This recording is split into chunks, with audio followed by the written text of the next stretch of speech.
libros, pues qué loco. Me alegro bastante. Y eso, ¿no? Por lo que he estado viendo, este libro está en español de España, en castellano sí, el original, ¿no? El español original. Y por eso algunas cosas están medio raras o me resultan raras por leer, ¿no? Igual, este libro yo siempre lo quise leer desde que era pequeño porque me gustó la película y dije, coño, pues me interesa, ¿no? Hay que intentarlo, pero nunca pude. Y pues, ¿por qué no? Voy a leer un tramo de este libro y si gusta o demás, o si me apetece, pues estaré subiendo una serie de videos leyendo este libro, ¿no? Y por fin, así por fin podría cumplir algo que tengo en mente desde pequeño, ¿no? Que sería leerlo. Y pues nada más. Eh, Comencemos con la susodicha lectura.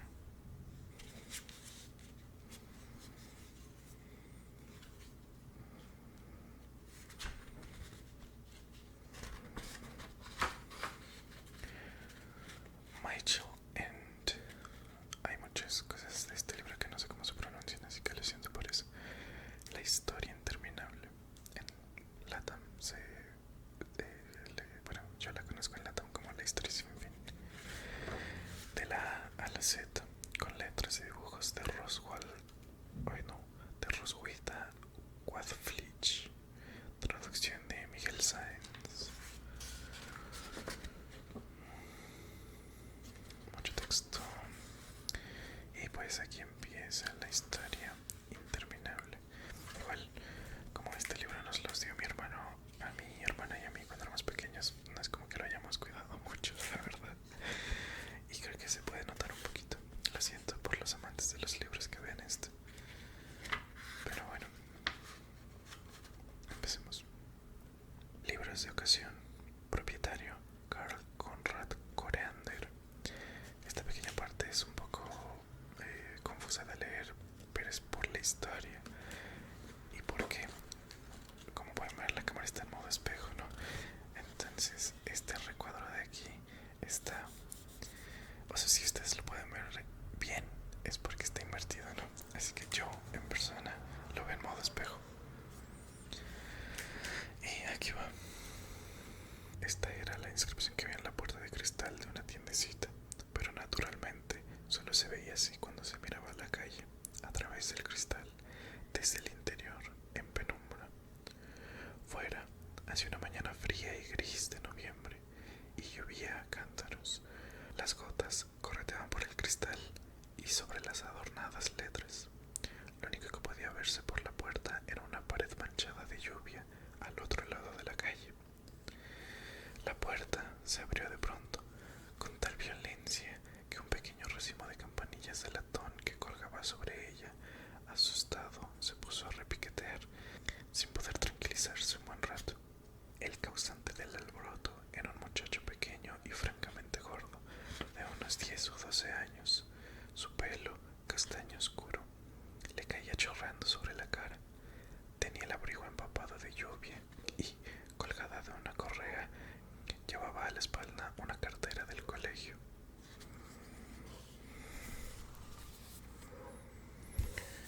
Voy a estar constantemente moviéndome porque si no me voy a cansar. Ya se me cansó mi manita izquierda. Estaba un poco pálido y sin aliento, pero en contraste con la prisa que acababa de darse, se quedó en la puerta abierta, como clavado en el suelo. Ante él tenía una habitación larga y estrecha, que se perdía al fondo en penumbra. En las paredes había estantes que llegaban hasta el techo, abarrotados de libros de todo tipo y tamaño. En el suelo se apilaban montones de mamotretos y en algunas mesitas había montañas de libros más pequeños, encuadernados en cuero. Detrás de una pared de libros tan alta como un hombre que se alzaba al otro extremo de la habitación, se veía el resplandor de una lámpara. De esa zona iluminada se elevaba de vez en cuando un anillo de humo que iba aumentando de tamaño y se desvanecía luego más arriba, en la oscuridad. Era como esas señales con las que los indios se comunicaban noticias de colonia en colonia. Evidentemente, allí había alguien, y en efecto, el muchacho oyó una voz bastante brusca que, desde detrás de la pared de libros, decía: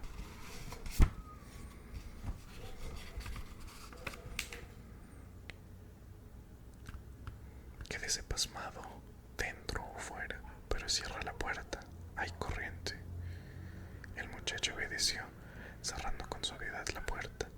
Luego se acercó a la pared de libros y miró con precaución al otro lado. Allí estaba sentado, en un sillón de orejas de cuero desgastado, un hombre grueso y rechoncho. Llevaba un traje negro arrugado que parecía muy usado y como polvoriento.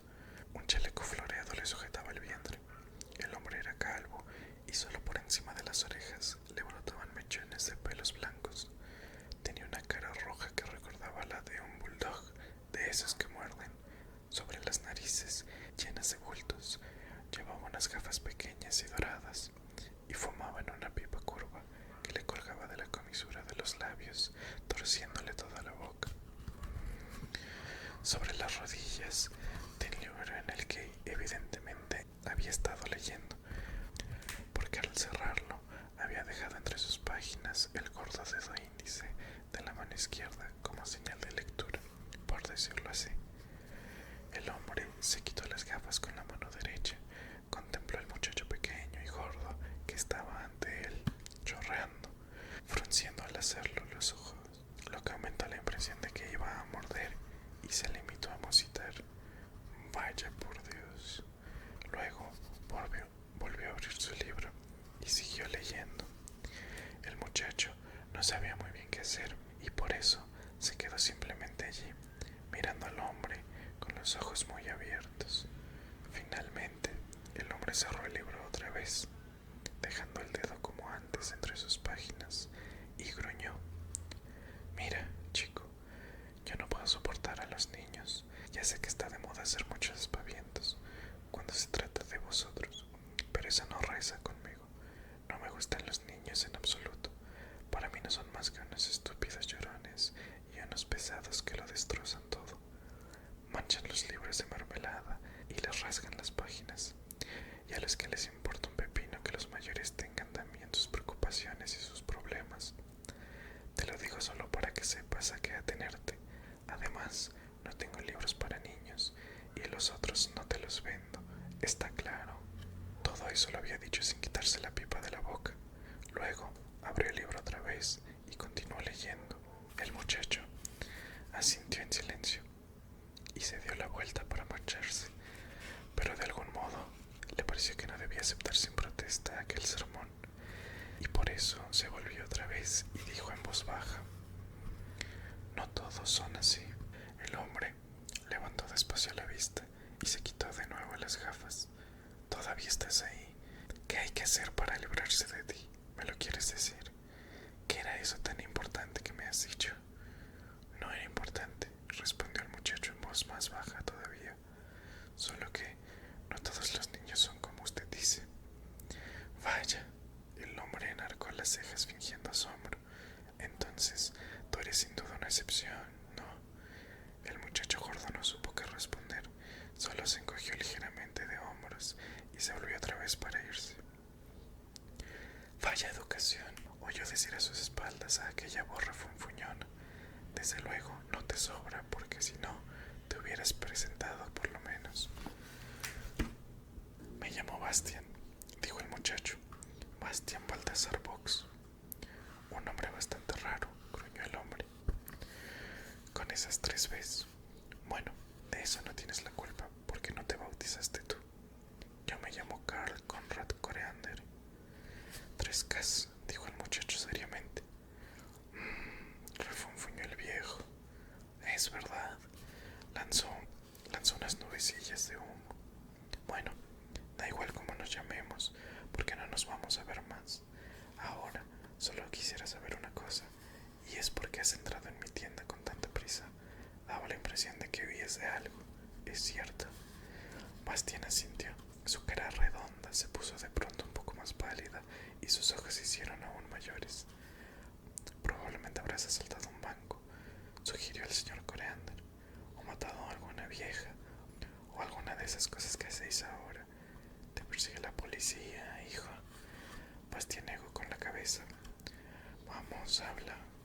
el señor Coreander. ¿De quién huyes? De los otros. ¿De qué otros? Los niños de mi clase. ¿Por qué? Porque no me dejan en paz. ¿Qué te hacen? Me esperan delante del colegio. ¿Y qué? Me llaman cosas, me dan empujones y se ríen de mí. ¿Y tú te dejas? El señor Corander miró al muchacho un momento, con desaprobación, y preguntó luego: ¿y por qué no les partes la boca? Bastián lo miró asombrado. No, no quiero. Además, no soy muy bueno boxeando. ¿Y qué tal la lucha? Quiso saber el señor Corander. Correr, nadar, fútbol, gimnasia. No se te da bien nada de eso. El muchacho dijo que no con la cabeza. En otras palabras, dijo el señor Coreander, que eres un flojucho. No. Bastián se cogió de hombros. Pero hablar sí que sabes, dijo el señor Coreander. ¿Por qué no les contestas cuando se meten contigo? Ya lo hice una vez. ¿Y qué pasó? Me metieron en un cacharro de basura y ataron la tapa. Estuve 2 horas llamando hasta que me oyó alguien. Refunfuñó el señor Coreander.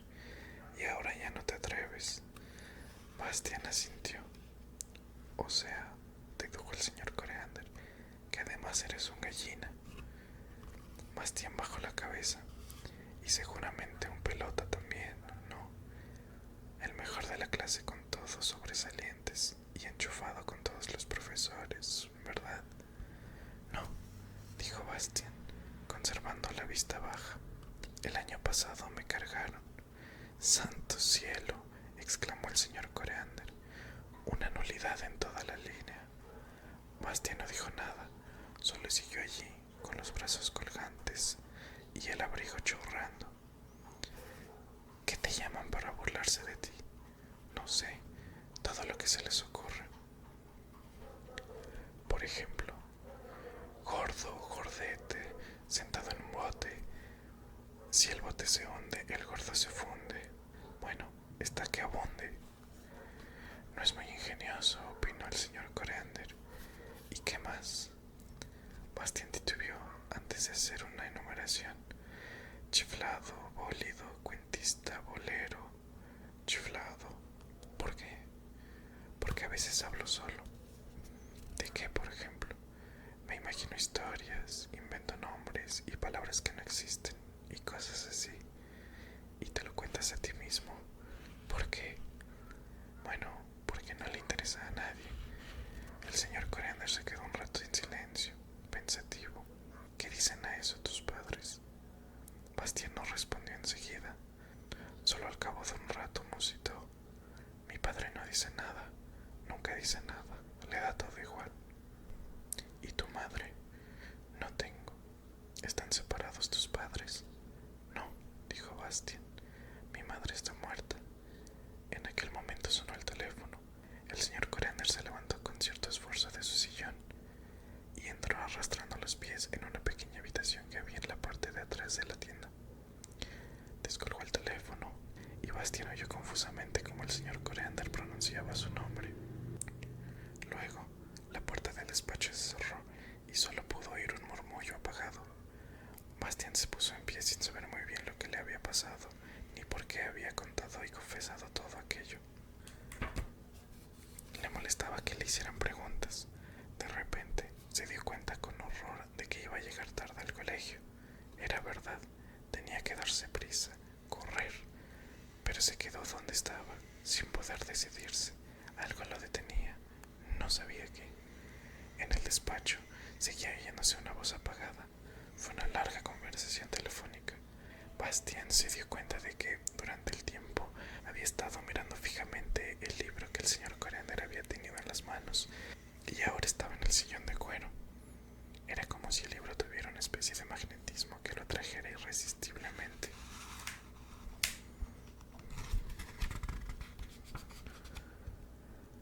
Cogió el libro y lo miró por todos lados. Las tapas eran de color cobre y brillaban al mover el libro. Al hojearlo por encima, vio que el texto estaba impreso de 2 colores. No parecía tener ilustraciones, pero sí unas letras iniciales de capítulos grandes y hermosas. Mirando con más atención la portada, descubrió en ella 2 serpientes, una clara y otra oscura, que se ese óvalo, en letras caprichosamente entrelazadas, estaba el título: La historia interminable. El título, el título. Las pasiones humanas son un misterio, y a los niños les pasa lo mismo que a los mayores. Los que se dejan llevar por ellas no pueden explicárselas, y los que no las han vivido no pueden comprenderlas. Hay hombres que se juegan la vida para subir a una montaña. Nadie, ni siquiera ellos, pueden explicar realmente por qué. Otros se arruinan para conquistar el corazón de una persona que no quiere saber nada de ellos. Otros se destruyen a sí mismos por no saber resistir los placeres de la mesa o de la botella. Algunos pierden cuanto tienen para ganar en un juego de azar, o lo sacrifican todo a una idea fija que jamás podrá realizarse. Unos cuantos sí creen que solo serán felices en algún lugar distinto y recorren el mundo durante toda su vida. Y unos pocos no descansan hasta que consiguen ser poderosos. En resumen, hay tantas pasiones distintas como hombres distintos hay. La pasión de Bastian Balthazar Box eran los libros. Quien no haya pasado nunca tardes enteras delante de un libro, con las orejas ardiendo y el pelo caído por la cara, leyendo y leyendo, olvidando el mundo y sin darse cuenta de que tenía hambre o se estaba quedando helado. Quien nunca haya leído en secreto a la luz de la linterna, bajo la manta, porque papá o mamá o alguna otra persona solicita, le ha apagado la luz con el argumento bien intencionado de que tiene que dormir, porque mañana hay que levantarse tempranito. Quien nunca haya llorado abierto disimuladamente lágrimas amargas, porque una historia maravillosa acababa y había que decir adiós a personajes con los que había corrido tantas aventuras, a los que quería y admiraba, por los que había temido y rezado, y sin cuya compañía la vida le parecía vacía y sin sentido. Quien no conozca todo eso por propia experiencia no podrá comprender probablemente lo que Bastian hizo entonces. Miró fijamente el título y sintió frío y calor al mismo tiempo. Eso era exactamente lo que había soñado tan a menudo y lo que, desde que se había entregado a su pasión, venía deseando. Una historia que no acabase nunca, el libro de todos los libros. Tenía que conseguirlo, costase lo que costase. Costase lo que costase. Eso era muy fácil de decir, aunque hubiera podido ofrecerle más de los 3 marcos y 50 PFENNIG,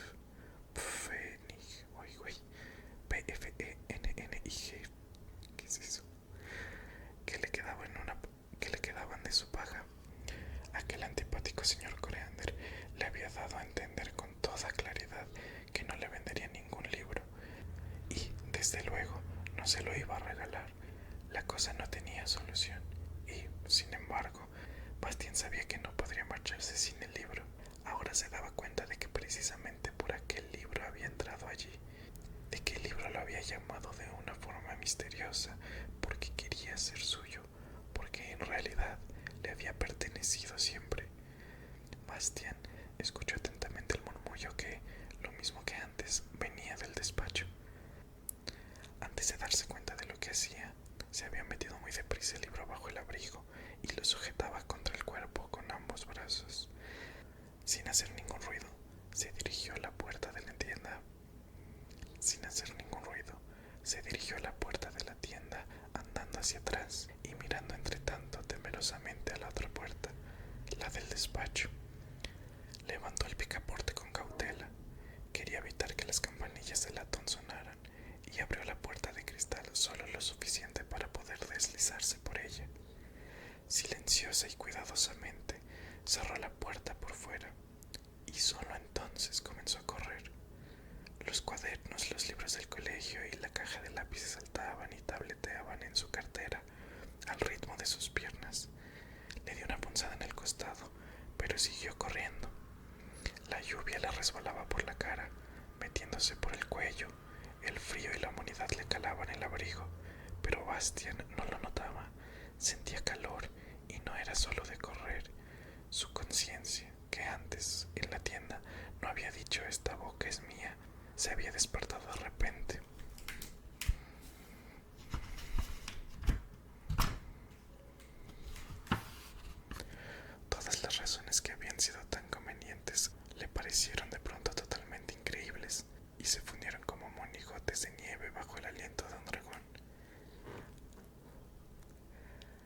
había robado.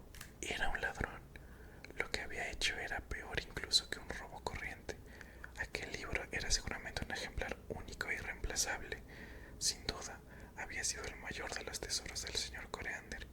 Quitarle a un violinista el violín o a un rey su corona era peor que llevarse el dinero de un banco. Mientras corría, apretaba contra su cuerpo el libro, por debajo del abrigo. No quería perderlo por muy caro le costara. Era todo lo que le quedaba en el mundo, porque a casa naturalmente no podía volver. Intentó imaginarse a su padre, sentado en la amplia habitación arreglada como laboratorio y trabajando. A su alrededor había docenas de vaciados en escayola de dentaduras humanas, porque era protésico dental. Bastián no había pensado nunca si su padre le gustaba realmente aquel trabajo. Ahora se le ocurrió por primera vez, pero ya no podría preguntárselo nunca. Si volviera a casa ahora, su padre saldría de aquel taller con una bata blanca y quizá con una dentadura de escayola en la mano, y le preguntaría, ya de vuelta. Sí, diría Bastián. No hay colegio hoy. Bastián vio ante sí la cara tranquila y triste de su padre y se dio cuenta de que le sería imposible mentir, pero tampoco podía decirle la verdad. No, lo único que podía hacer era marcharse a cualquier parte, muy lejos. Su padre no debía saber nunca que su hijo se había vuelto ladrón, y quizá ni se diera cuenta de que Bastián no estaba allá. La idea resultaba incluso un tanto consoladora. Bastián había dejado de correr, ahora andaba despacio y al final de la calle vio el edificio del colegio. Sin darse cuenta, había tomado su camino habitual. La calle le pareció vacía, aunque había personas aquí y allá, pero a quien llega tarde al colegio, el mundo que lo rodea le parece siempre muerto. De todas formas, le daba miedo el colegio.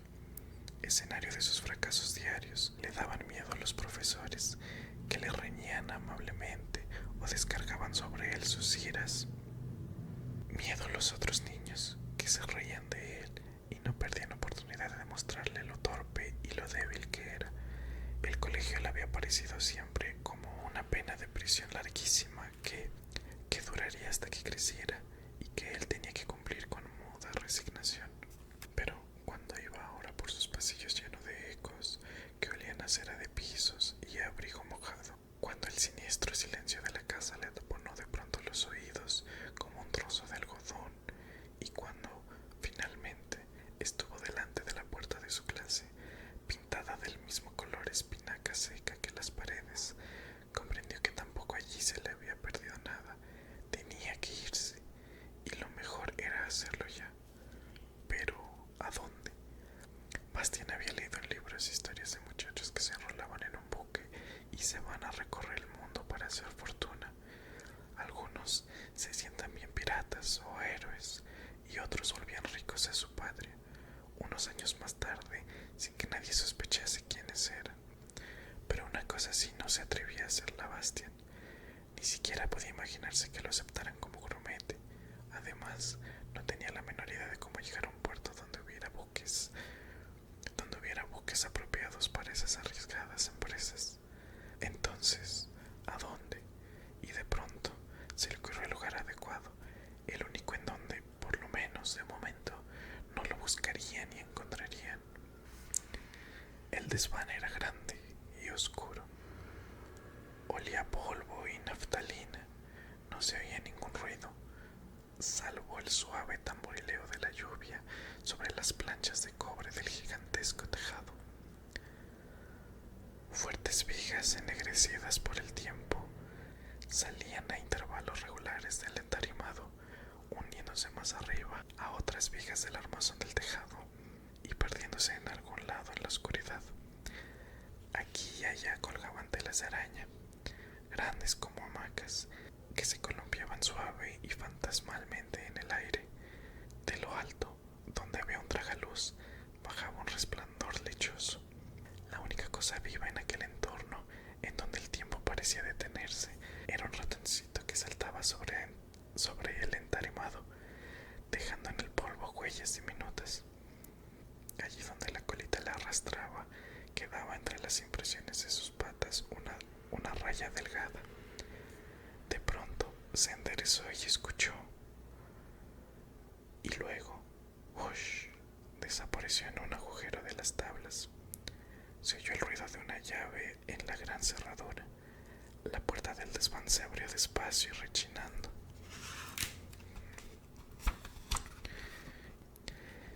Y por un instante, una larga franja de luz atravesó el cuarto. Bastián se metió dentro y cerró luego empujando la puerta, que rechinó otra vez. Metió una gran llave en la cerradura y la hizo girar. Luego echó además el cerrojo y dio un suspiro de alivio. Ahora sí que no podrán encontrarlo. Nadie lo buscaría allí. Solo muy raras veces venía alguien. De eso estaba bastante seguro. Incluso si la casualidad quería que precisamente hoy o mañana alguien tuviera algo que hacer allí, quien fuera, se encontraría con la puerta cerrada y la llave no estaría. En el caso de que, a pesar de todo, abrieran la puerta, Bastián tendría tiempo suficiente para esconderse entre los cachivaches. Poco a poco, sus ojos se iban acostumbrando a la penumbra. Conocía el lugar. 6 meses antes, el portero del colegio le había pedido que lo ayudase a transportar un gran cesto de ropa lleno de viejos formularios y papeles que había que dejar en el desván. Entonces, Bastián había visto dónde se guardaba la llave de la puerta, en un armario que había en la pared, justo al tramo superior de la escalera. Desde entonces, no había vuelto a pensar en ello, pero ahora se había acordado otra vez. Bastián comenzó a tiritar porque tenía el abrigo empapado y allí arriba hacía mucho frío. Por de pronto, tenía que buscar un lugar en donde ponerse un poco más cómodo. Al fin y al cabo, tendría que estar allí mucho tiempo. Cuanto en eso no quería pensar de momento, ni tampoco en que pronto tendría hambre o sed. Anduvo un poco por allí. Había toda clase de trastos, tumbados o de pie, estantes llenos de archivadores y de legajos no utilizados hacía tiempo, pupitres manchados de tinta y amontonados, un bastidor del que colgaba una docena de mapas antiguos, varias pizarras con la capa negra desconchada, estufas de hierro oxidadas, aparatos gimnásticos inservibles, balones medicinales pinchados y un montón de colchones de gimnasia viejas y manchadas, amén de algunos animales disecados, medio comidos por la polilla, entre ellos una gran lechuza, un águila real y un zorro, toda clase de retortas y probetas rajadas, una máquina electrostática, un esqueleto humano que colgaba de una especie de armario de ropa y muchas cajas y cajones llenos de viejos cuadernos y libros escolares. Bastián se decidió finalmente a hacer habitable el montón de colchonetas viejas. Cuando uno se echaba encima, se sentía casi como en un sofá. Las arrastró hasta debajo del tragaluz, donde la claridad era mayor. Cerca había apiladas unas mantas militares de color gris, desde luego muy polvorientas y rotas, pero plenamente aprovechables. Bastián las cogió, se quitó el abrigo mojado y lo cogió junto al esqueleto en el ropero. El esqueleto se columpió un poco, pero a Bastián no le daba miedo, quizá porque estaba acostumbrado a ver en su casa cosas parecidas. Se quitó también las botas empapadas. En calcetines se sentó al estilo árabe sobre las colchonetas y, como un indio, se echó las manos grises por los hombros. Junto a él tenía su cartera y el libro de color cobre. Pensó que los otros en la clase de abajo debían de estar dando precisamente lengua. Quizá tuvieran que escribir una redacción sobre algún tema aburridísimo. Bastián miró el libro. Me gustaría saber, se dijo, qué pasa realmente en un libro cuando está cerrado. Naturalmente, dentro hay solo letras impresas sobre el papel, pero sin embargo, algo debe de pasar, porque cuando lo abro, aparece de pronto una historia entera. Dentro hay personas que no conozco todavía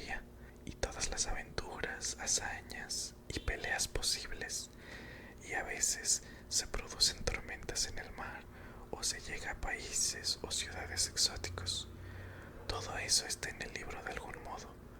Para vivirlo hay que leerlo, eso está claro, pero está adentro ya antes. Me gustaría saber de qué modo. Y de pronto sintió que el momento era casi solemne.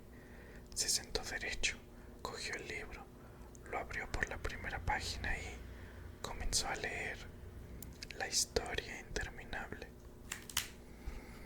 Y pues diría que sería todo por el momento, porque pues si no el video va a durar muchísimo más tiempo. Además, lo que estaba pensando también era paulatinamente ir subiendo el video, o sea, una serie de videos sobre este libro precisamente, ir leyéndolo de poco a poco. El siguiente sería precisamente cuando Bastián empieza a leer y empieza con esto de fantasía en peligro y empieza con una ilustración que es con la letra A. Estoy considerando leer para la siguiente todo lo que involucra la letra A y en un hipotético tercer video hoy así lo que involucra la letra B y así sucesivamente. Así que de momento sería todo. De momento sería todo. Espero que les haya mínimamente entretenido la historia, atrapado al menos un poco. De momento pues yo ya me despido. Muchas gracias por ver el video. Si es que alguien lo vio hasta el final, lo aprecio mucho.